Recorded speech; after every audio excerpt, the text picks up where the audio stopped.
So 1 million customers for your German digital bank, 3 hubs, Berlin, New York, and soon to be Barcelona. And you've got the UK launch coming later this year, US by the end of next year.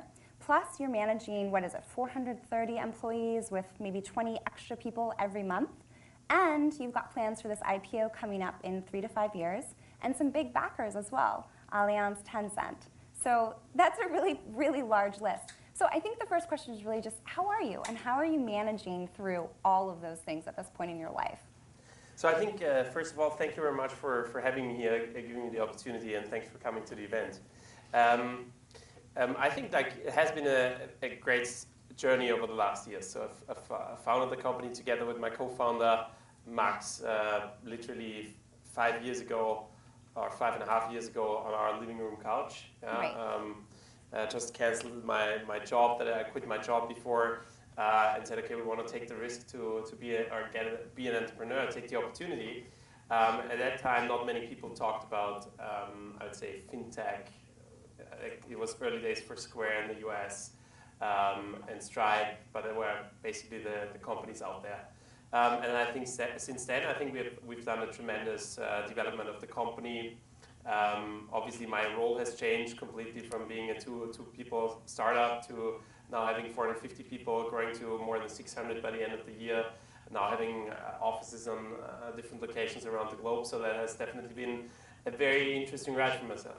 You don't spend a lot on advertising. A lot of your customers, 60 to 70%, I think you said, are coming from viral, whether it's mentions in the media, people who are referring them. So you seem to feel like when we talked, there was this void in the ecosystem for consumer financial brands. And it almost seems to me like that is easy then in some ways for you to launch your brand. So talk to me about how you're launching, how you're becoming sustainable, and why customers can remember and should know N26.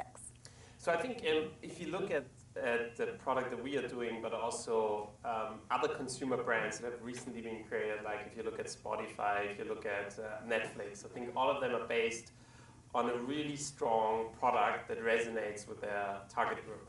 Right. And based on kind of the great and unique user experience they give to their customers, they have kind of a PR wave they're surfing on, combined with like content they're producing, I think maybe enforced by the performance channels that they're using. But basically it's really the magnitude of product difference. And for our product, it's really 60 to 70% of our customers come through friend referral. And that just shows that our product really makes a difference, and people are really amused, are really excited about kind of the experience that they have when they use the product. Right. And I think a lot of the banks, as someone who pays attention to what they're saying a lot, the words that you're saying are similar to the words that they're talking about. They want to have things in the same app. A lot of them do have many different apps. Financial planning is one, other kinds of products is another, and your actual bank is something else. And when you want to do the transfer, it may actually be another app for certain ones.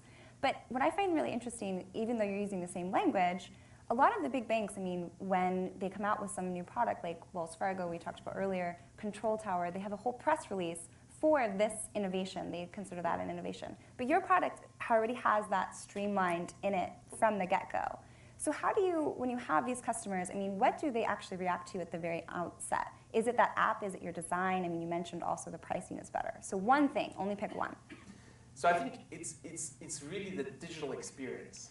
It's kind of, I think, and we see that with all the customers that bank with us, we're never losing any customers going back to the traditional Really? banks. No one's switching back? No one is switching back. So if we don't offer a product, so currently, for example, we don't offer mortgage. So if people want to get that product, they obviously do it with their traditional bank. Right. But we don't see people switching back to kind of traditional banks. I think the gap between our experience to their experience is too big.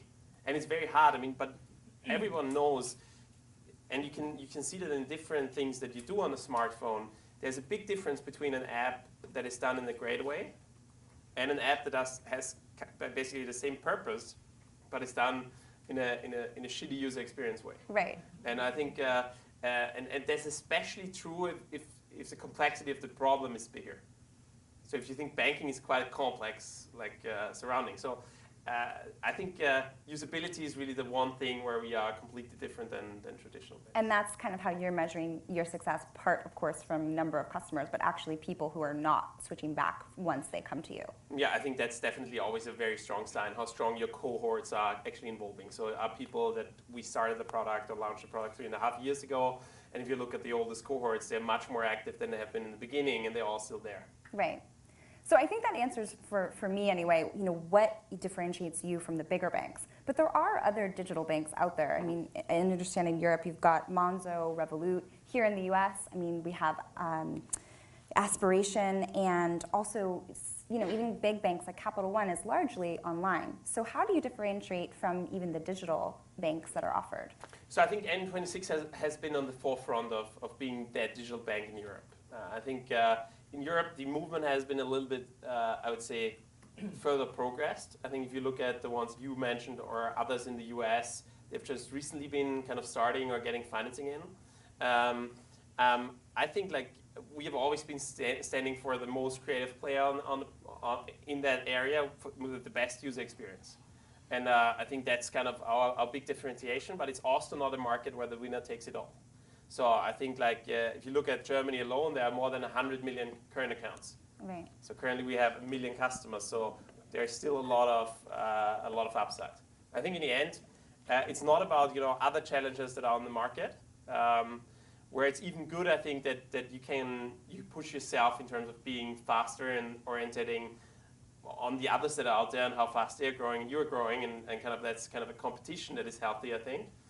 But in the end, it's about getting 10 million customers from Deutsche Bank, 10 million customers from HSBC, and maybe 20 million from Wells Fargo. Anyway. Well, let's talk a little bit more about the business as well. I know we talked before. I really was interested in how you're getting employees to come to you. I mean, you mentioned user experience. There's obviously got to be a lot of UX designers who you have to attract. Mm-hmm. So how do you do that? What proposition do you offer them? And then, in turn, what do they come for from you? Yeah. So I think talent for us is the most important, or the thing that is most important for us to be successful. So I think kind of when we think about how do we bring that company to kind of the next level, then the biggest challenge is getting the right talent.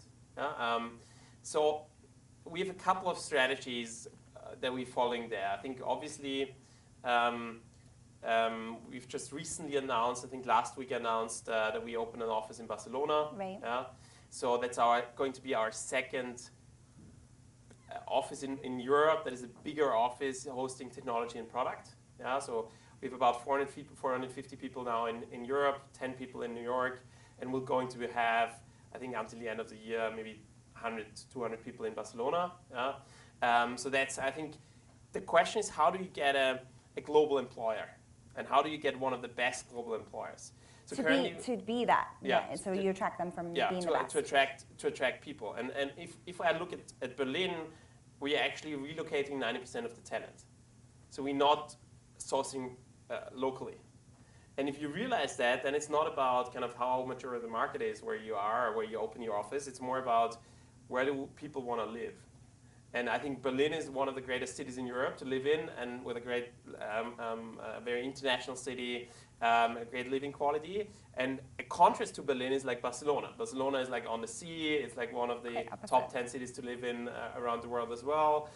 So I think that's kind of a great contrast. As in the US, I think New York is a great city to live in. And maybe, as a contrast to New York, maybe at one point San Francisco on the other side could be a contrast there. So I think kind of realizing that it's about being attractive around the globe and showing people, and the talent is global. So I think we have today, and that's maybe the next point, I think diversity is also kind of a very important point. You know exactly what I was going to ask next. Maybe because we had a pre-discussion yesterday. Cheating. Or it's some higher power, yeah?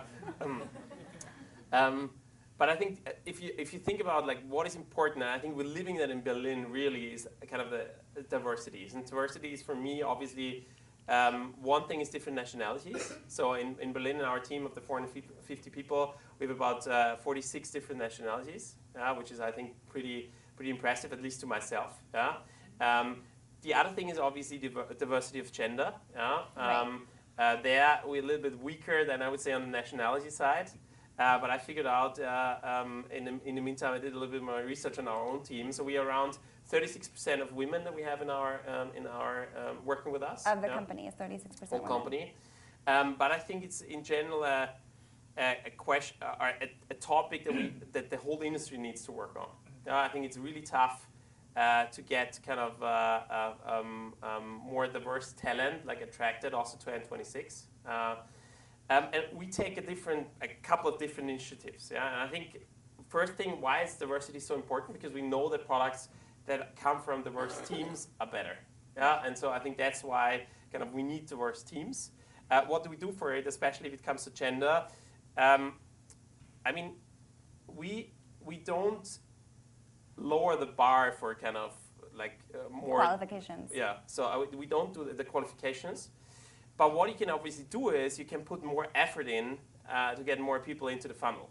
So we specifically all kind of our recruiters, everybody in the people team that we have is especially briefed to kind of put more effort in and go kind of an extra mile to get more diverse like set of people that apply. The second thing, obviously, you can do is you can look at like simple things. Yeah, everybody's checking our job ads for being kind of inclusive in terms of how they're written. So that's on the agenda point. If we work with external partners, we actually brief them that we expect them to bring in like a diverse set of candidates, and that's one of also the KPIs that we track them to. But it's also, again, besides kind of recruiting and doing recruiting differently, it's also about creating the right culture. Yeah, you need to create an inclusive culture. It's not only like talking about it. You need to have a culture kind of that you create that makes people like work in that way as well. And why do we do that? Let me It's stop not you there. because How do you do that? Because I think people want to do that, but how do you actually do it? I think when we talked earlier, I said, can you wait to do that? Can you start now? What's the mix? And it sounds like you're starting now. You need to do it all the time. Yeah. I mean, it starts with small things. We have a chatbot, for example, programmed from our tech team on Slack that recruits, that changes everything that is not written in an inclusive way. Okay. So, for example, that's a very small thing that team programmed in 2 days. But it's a lot of things where you can go forward in doing that. And we're not doing that because we're so nice. I think because it's resulting. Or because your investors might want it. But I think it's because you get much better products. Yeah? In the end, you have much happier customers. And I think that's why we are so behind kind of building a more diverse company. Thank you so much for joining us, and thank you all for having us. Thank you very much.